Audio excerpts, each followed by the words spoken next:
TGT art की तैयारी किसी कोचिंग से ही की जा सकती है? नहीं। कैसा होगा यदि टीजीटी आर्ट की तैयारी सेल्फ स्टडी से की जा सके, वो भी अच्छे तरीके से। मस्त जोक मारा रे, ये हंस रे हलकट हंस।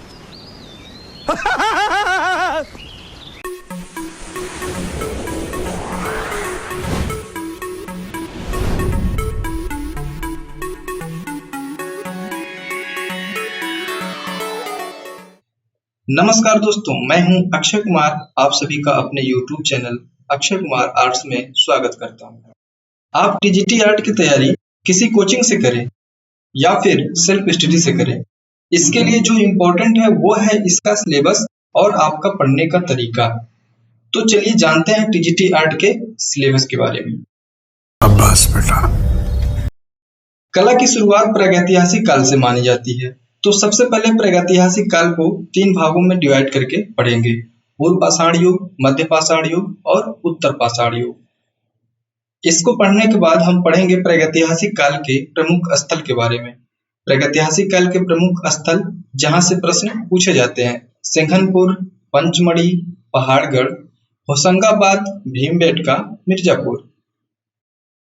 प्रागैतिहासिक काल के आदि ऐसे अन्य महत्वपूर्ण प्रमुख स्थल हैं जहां से प्रागैतिहासिक काल से संबंधित प्रश्न पूछे जाते हैं। इसके बाद जो हमारा नेक्स्ट टॉपिक रहेगा वो है सिंधु घाटी सभ्यता। सिंधु घाटी सभ्यता में जो प्रश्न पूछे जाते हैं इसके प्रमुख स्थलों से संबंधित होते हैं। इसमें इसके प्रमुख स्थल जो है वो है मोहनजोदड़ो, हड़प्पा, धौलावीरा, चन्हुदड़ो, रंगपुर, रोपड़, लोथल, कालीबंगा, राखीगढ़ी आदि ऐसे इसके कुछ और भी अन्य महत्वपूर्ण स्थल हैं जहां से इसके प्रश्न पूछे जाते हैं। खोज से संबंधित और विभिन्न प्रकार के प्रश्न यहाँ से बनते हैं। जो आपको सिंधु घाटी सभ्यता से प्रश्न होते हैं वो इन्हीं प्रमुख स्थलों से ही प्रश्न पूछे जाते हैं। इसके बाद जो हम पढ़ने वाले हैं वो है वैदिक सभ्यता। वैदिक सभ्यता को 2 भागों में डिवाइड करके पढ़ेंगे: पूर्व वैदिक काल और उत्तर वैदिक काल। पूर्व वैदिक काल और उत्तर वैदिक काल के अंतर्गत हम पढ़ेंगे वेद, उपनिषद, पुराण और आदि अन्य महत्वपूर्ण ग्रंथ। वैदिक सभ्यता में हम यही पढ़ने वाले हैं। इसके बाद जो हमारा नेक्स्ट टॉपिक होगा ये होगा गुफाएं। गुफाएं होंगी। गुफाओं की शुरुआत हमारा जोगीमारा से होता है। यहाँ पे जोगीमारा टाइप नहीं हो पाया है। सबसे पहले हमारा जोगीमारा होगा, उसके बाद अजंता, फिर बाघ, सिंगरिया, बादामी, एलोरा, सित्तलवासल, एलिफेंटा। ये गुफाएं हैं जहां से गुफाओं से संबंधित प्रश्न पूछे जाते हैं। कौन सी गुफा में कौन से चित्र हैं, किस गुफा की खोज किसने किया है, कौन सा गुफा किस के शासन काल का है, इस तरह के प्रश्न यहाँ से बनते हैं। इसके बाद हमें क्या पढ़ना होगा? लघु चित्रण, जिसे हम शैली चित्रण भी कहते हैं। लघु चित्रण जिसमें हम पढ़ेंगे सबसे पहले हमारा जो होगा पायल शैली, जहां से लघु चित्रण की शुरुआत होती है। इसके बाद आएगा हमारा दूसरे नंबर पे अपभ्रंश शैली और इसके बाद होगा फिर मुगल शैली। मुगल शैली में हम जब पढ़ेंगे तो इसमें शासक के अनुसार इसमें शुरुआत होती है बाबर से, फिर हुमायूं, अकबर, जहांगीर, शाहजहां, औरंगजेब। मुगल शैली के जो प्रश्न होते हैं इन्हीं लोगों के शासन काल से संबंधित होते हैं। किसके शासन काल में चित्रकारी पर जोर दिया गया, किसके शासन काल में वास्तुकला पर और किसके शासन काल में साहित्यिक ग्रंथों पर कार्य किया गया, ये सब जो प्रश्न उठते हैं यहाँ से ये मुगल शैली के इन्हीं टॉपिकों से उठते हैं। इसके बाद फिर हमारा नेक्स्ट टॉपिक होगा राजस्थानी शैली। राजस्थानी शैली को 4 भागों में डिवाइड करके पढ़ेंगे: मेवाड़ शैली, मारवाड़ शैली, हड़ौती शैली और ढूंढार शैली। इन चारों शैलियों के भी उपशैलियां हैं जिसके अंतर्गत हम इनको डिटेल से पढ़ेंगे, जहां से प्रश्न उठते हैं राजस्थानी शैली से। इसके बाद हमारा आएगा 5वां पहाड़ी शैली। पहाड़ी शैली में हम पढ़ेंगे बसोहली, गुलेर, चंबा, कुल्लू, कांगड़ा और जम्बू।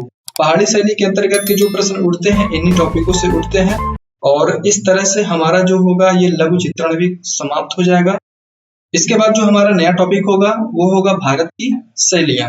इसके अंतर्गत हम क्या पढ़ने वाले, कौन कौन से टॉपिक पढ़ेंगे? बंगाल के पटचित्र, कालीघाट शैली, उड़ीसा के पटचित्र, तंजौर शैली, नाथ द्वारा के पटचित्र और मैसूर शैली। ये 6 टॉपिक है जो भारत की स्थानीय शैलियों के अंतर्गत आती हैं।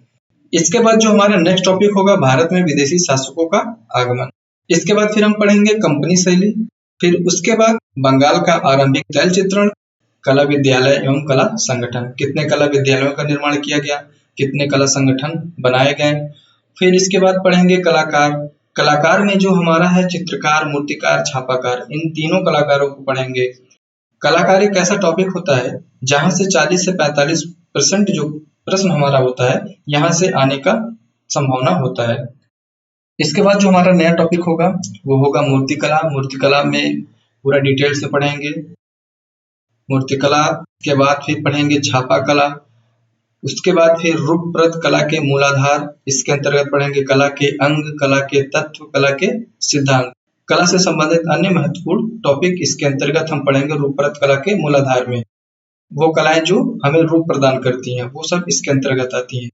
और इसके बाद यूरोपीय चित्रकला है जो टीजीटी आर्ट के सिलेबस में नहीं है, जो आउट ऑफ सिलेबस का क्वेश्चन हमारा उठ करके आता है वो यूरोपीय चित्रकला से ही आता है। ये इतने टॉपिक हैं जिसको हम अच्छे से अगर पढ़ लिए, आप किसी किताब से नोट्स बना करके पढ़ें या किसी कोचिंग से पढ़ रहे हैं तो आपका जो पढ़ने का शैली है, किस तरह से आप पढ़ते हैं, आपके पढ़ने का तरीका ही आपका सिलेक्शन करवा सकता है। तो उम्मीद करते हैं कि आपको टीजीटी आर्ट का जो सिलेबस है अच्छे से समझ में आया होगा।